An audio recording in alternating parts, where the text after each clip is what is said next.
Dear Patriots, before the news starts, please subscribe to our patriotic channel by clicking the subscribe button. Give us a thumbs up to this video. Don't forget to leave your opinion below in the comments section. Share the news on Facebook and Twitter so your friends see it. Thank you. He's done. This shocking new evidence will ruin Obama's legacy and the media wants it gone.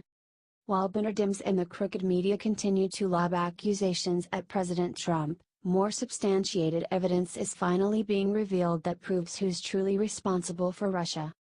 According to Politico reports, the Obama administration was warned of Russian preparations to disrupt Western elections as early as 2014.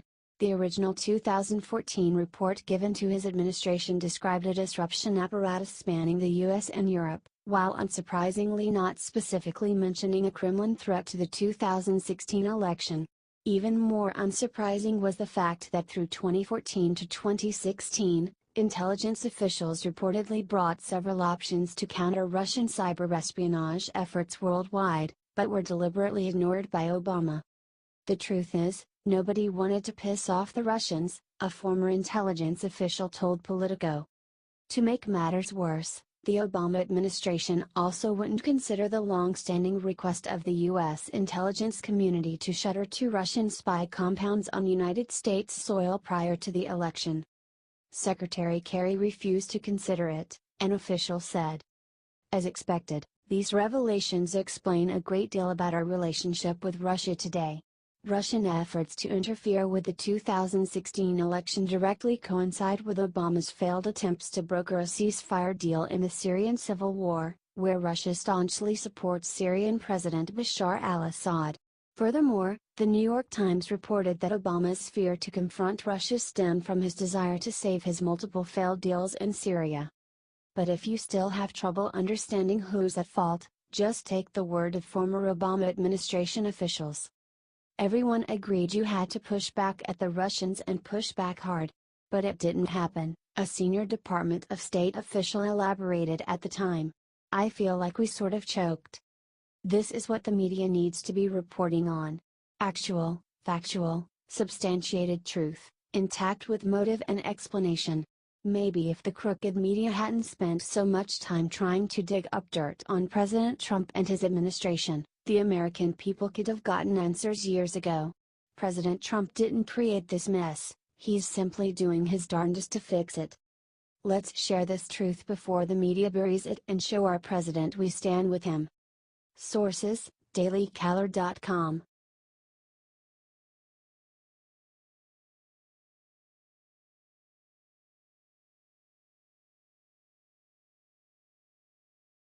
Trump just stunned America with 3-word order he issued to every white supremacist. During an impromptu statement from the White House, President Trump shut the media up once and for all. He called out the KKK, neo-Nazis, white supremacists, and other hate groups as repugnant. The media doesn't want you to see what Trump said. It makes them look like idiots. He said the following amazing line. No matter the color of our skin, we all live under the same laws. The media wants to spin this, of course. They can't very well. Take a look at some of their headlines. God bless this great country. Share this if you are proud of our president and think that it is disgusting what the media has been doing to him. These people will never give him the credit he deserves. It's up to us to defeat them and get the real news out. Thanks, Patriots.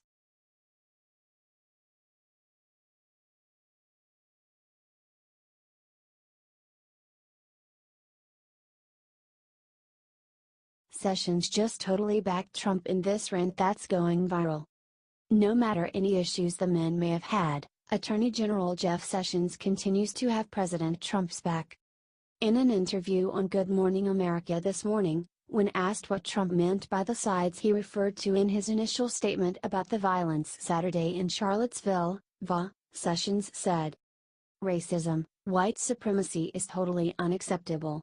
I think the president talked about the problems in America in that first statement had been going on a long time." He went on to say that Trump explicitly condemned the kind of ideology behind these movements of Nazism, white supremacy, the KKK. And, That is his unequivocal position. He totally opposes those kind of values. He did also say that Trump should come out and condemn, specifically, neo-Nazi and white supremacy movements, and seemed to believe that Trump would do that very soon. Sessions was strong in his words backing Trump, even saying that the media is making too much out of what Trump initially said. He pointed out that Trump was at previously scheduled event on veterans issues, when he initially spoke about the violence. In other words, he was not prepared. He does condemn the kind of ideology behind Nazism, white supremacy and the KKK. And, as always, the media is looking for anything they can find, to condemn the president, just like it's been doing since the American people elected him. H.T. The Hill.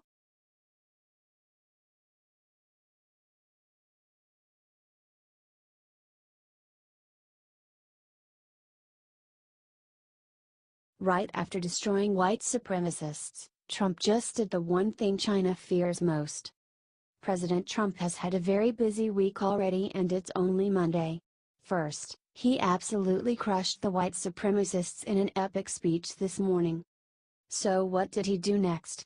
He marched right down the hall, called his top economic advisors, and showed China how serious America is by doing the one thing they begged him not to. Trump ordered an investigation into Chinese companies stealing American technology. Before signing the historic order, President Trump gave a ceremonial speech where he promised to the American people, "We will safeguard the copyrights, patents, trademarks, trade secrets and other intellectual property that is so vital to our security and to our prosperity." It's a very big move.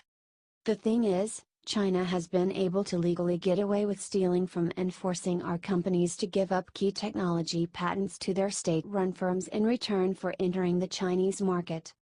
In the US, we have a free market, so Chinese companies are not burdened in the same way when they come here. It is a very unfair setup. There are rumors this will ignite a trade war with China. Honestly, who cares? They won't help with North Korea, not in a meaningful way, and this has been a long time coming. Also, we should not be reliant on China to exist as a country. If that is the case, God help us. If you are glad to see Trump put his foot down, then give him a hand by sharing this big news with all your family and friends.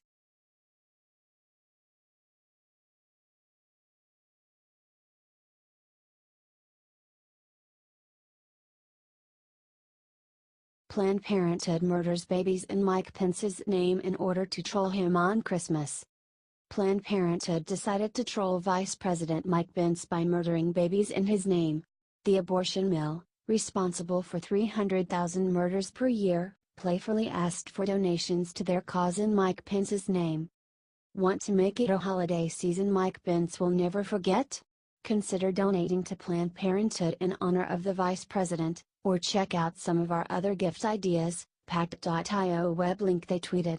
Here are some more of their gift ideas.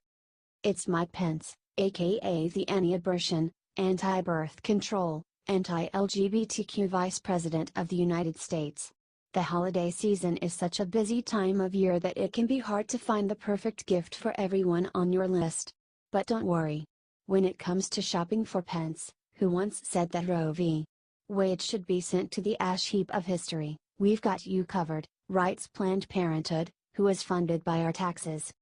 Mike Pence thinks that condoms offer very, very poor protection against sexually transmitted diseases, which is completely and utterly false. When they're used correctly, condoms are great at preventing STDs and pregnancy. So spoil Mike Pence with some condoms this holiday season. Condoms come in a wide range of sizes, textures, and even flavors. There are so many fine options to choose from, writes Planned Parenthood. There are 9 in total, but of course, they can't forget 3. Pitching into Planned Parenthood Action Fund. Since the 2016 election, supporters have pitched in and given 205,000 gifts to Planned Parenthood Action Fund in honor of the VP, they write.